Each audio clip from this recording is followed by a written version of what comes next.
Okay, so you flagged something pretty interesting this week. It looks like major stadium concerts might be coming back to Rentschler Field.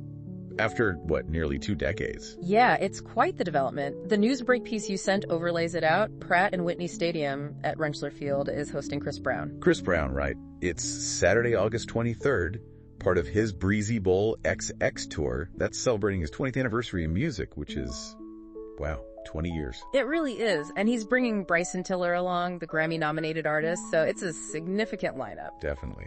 And it stands out because, thinking back, the last really huge act there was The Police, wasn't it, back in 2007? That's right. And before them, you had absolute legends. Bruce Springsteen in '03, the Rolling Stones in '05. I mean, those were monumental shows. Exactly. Huge events. And then, essentially, radio silence on that scale for 18 years. The article mentions, smaller performers played there occasionally, but no major stadium headliners. So that's what we want to dig into, right? What this Chris Brown concert means for Connecticut's live music scene, for the venue itself, after such a long gap. Precisely. It raises a lot of questions. It's that 18-year hiatus. After The Police, why the long wait? Any thoughts on what might have caused such a pause for these massive stadium acts? Well, it's likely a mix of things. The whole live music industry is always in flux. Okay. Maybe the demand shifted.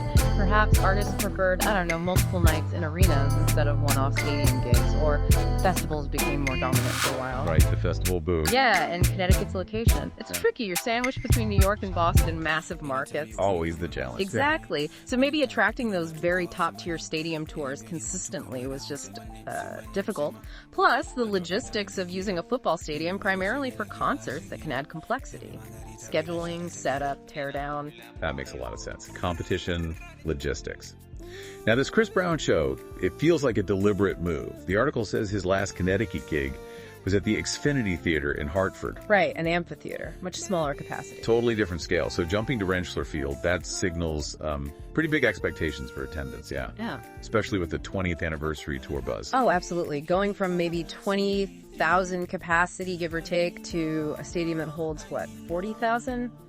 It's a statement. It really is. It shows confidence, definitely. Confidence in Chris Brown's draw, especially for an anniversary tour, and maybe confidence that the Connecticut market or the wider region can support a show of this size now. And the person orchestrating this seems to be Jimmy Complic.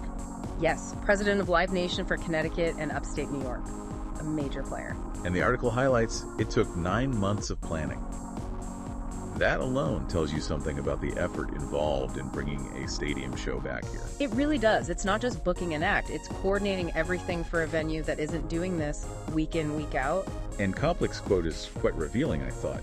He says this opens up a much broader, bigger artist opportunity for us to bring into Connecticut. That's the key line, isn't it? It frames this as more than just one concert. Right. It sounds like a strategy. It suggests they see this as potentially unlocking the venue again for acts of this scale. When he references Springsteen and the Stones, the classic rock titans, yeah. He's clearly invoking that history and maybe signaling an ambition to recapture some of that magic, that level of event for the state.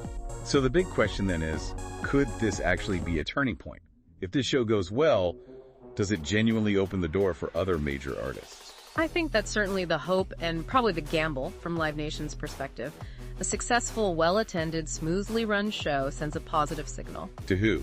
Other promoters, artist managers. Exactly. To other promoters, yes, but also to tour managers and agents who might typically route tours straight from New York to Boston or vice versa, bypassing Connecticut for stadium-level acts. Right, making them reconsider. Yeah. If Rentschler proves it can handle the crowd, the production, the logistics efficiently, it becomes a viable option again. And the fact it's an existing stadium, primarily for UConn football, that's a huge plus. The infrastructure is there. They're not building it from scratch. It just needs adapting for these big shows. Precisely. There are challenges: converting a football field, protecting the turf, managing ingress and egress for a concert crowd versus a game day crowd, but it's doable. Okay, and for anyone listening who's thinking, right, Chris Brown, Rentschler Field, I'm interested. The article gave some key dates for tickets. Ah, yes, practical info. Good point. The artist presale starts pretty soon this Friday, April 18th at 10 a.m. Yeah. Then there are other presales, and the general public gets their shot on Tuesday, April 22nd, also 10 a.m. Good to note. Those pre-sales often have the best pick of seats, so definitely key dates for fans. Definitely. Mark the calendars. And, stepping back for a second, the return of stadium tours, if this becomes a trend for Rentschler, has wider effects. Beyond just the music itself. Yeah. Think about the local economy. Hotels, restaurants, transportation, temporary jobs. These big events bring a significant, if temporary, economic bump. True. A stadium full of people coming into East Hartford. That's a lot of spending. Absolutely. And there's a cultural aspect, too. These massive shared experiences, they add to the vibrancy of a place. So wrapping things up, the main takeaway here is, after this long, 18-year quiet period for huge concerts, Rentschler Field is back in the conversation. It seems so. Chris Brown's show feels like the test case, the potential reopening act. And the hope, certainly from the promoter's side, is that this leads to more big names considering Connecticut for their tours. That's the narrative, yes. Yeah. A revival of sorts for large-scale concerts at that specific venue. Which leaves us with a thought, maybe for everyone listening. If this is a turning point, who else could you realistically see playing Rentschler Field now? What other kinds of major artists might fit that stadium scale? That's a great question. Does it stay focused on R&B and hip-hop, or do they try to bring back rock giants or maybe even massive pop acts? And what would a regular drumbeat of stadium concerts actually do for the area's entertainment landscape long term? It makes you think about how these scenes evolve, doesn't it? It really does. The whole dynamic could shift. Definitely something to watch.